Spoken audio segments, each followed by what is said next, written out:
When it comes to the Communist Party of China, what keywords do you associate with? I think of the Red Scare. Oppression. Que pueden representar opresión. The new Silk Road with all the projects they're gonna change other countries. 共产党领导咱们现在生活越来越富裕，执行力、凝聚力，从最基本的地方都会替大家想到。在国内，无论你在任何一个城市，心里头都感到很安全。Vilified abroad, but popular at home. As to strict interviews and other surveys reveal, the difference in perceptions toward the CPC between Chinese and Westerners is huge.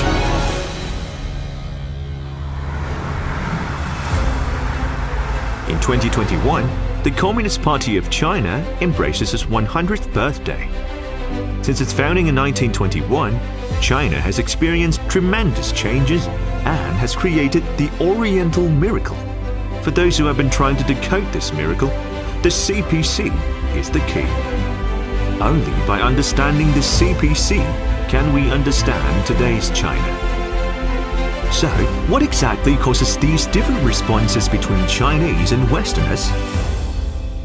The understanding of the Chinese Communist Party in the West is a Cold War attitude, essentially. It is a product of that period of conflict between the Soviet Union and the United States. And there's a very powerful tendency in the West.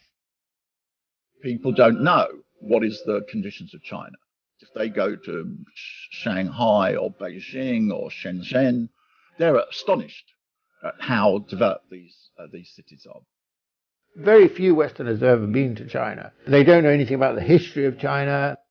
So what you get is this very cliched, prejudiced picture of the Chinese Communist Party based on, I would say, monumental, supreme ignorance, really. Well, in the West, if you want to do research, but if your proposal is about the Chinese Communist Party, you are unlikely to get the fellowship and the funding. So that's, I would say, definitely the Chinese Communist Party has been unduly understudied, or even to a great degree ignored in the West. Arguments with officers. Fortifications around the government. Has been in the focus of the and carrying out forced sterilization. Scared of its own people. Western media, under the control of special interest groups, constantly slanders China and its ruling party and misleads the public. This further deepens Western people's biases against the CPC. There are a lot of biases toward the Chinese Communist Party in the West, a lot, particularly in social media. But I don't believe in social media, because in social media, ordinary people, they don't have their own personal opinion, right? They just receive, accept the public opinion from public opinion leader in the West. But those public opinion leaders are very much biased, against the Chinese Communist Party. 西方媒体报道的中国呀，往往不是真实的中国。西方媒体的报道，它带着它的偏见、文化的背景，以它的视野来看中国。To go in, slightly over 70 years, that is a single lifetime from being almost the poorest country in the world to being a high-income economy within a single lifetime is an incredible achievement. But of course, the Western mass media attempts to disguise this reality about China. It prevents people having a proper perspective about the development of China. Since the late 1970s, after China ushered in its reform and opening up policy, the rapid development of China has run in sharp contrast to the stagnant growth of developed countries. However, the remarkable improvement of China's national strength and people's living standards brought by China's unique system seriously eroded the confidence of the West in its own systems. In the 80s, many people in the United States are very proud because they have a very big middle class. But now, this middle class has been transformed into what the US people call plutocracy. Rich people get so rich, poor people become poor. So they are not able to achieve social justice. But when it saw that China was a threat to its global primacy, then the attitude of the United States changed.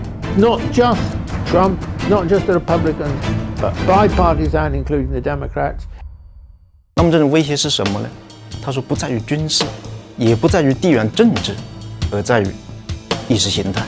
因为你成功，你代表了一套新的制度、新的价值观、新的发展模式的成功。你给全世界提供了全新的选择，你开辟了一条新的道路。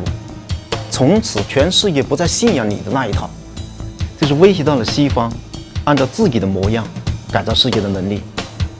Because as long as China is seen as an enemy, first it makes the West look better, and it also rationalizes the continued expansion of the so-called defense. This is a basic political tool. It's an ancient political tool. Read Sun Tzu create fear, and they create a problem that, if you elect me, I will save America. If you elect me, I will fix this trade problem.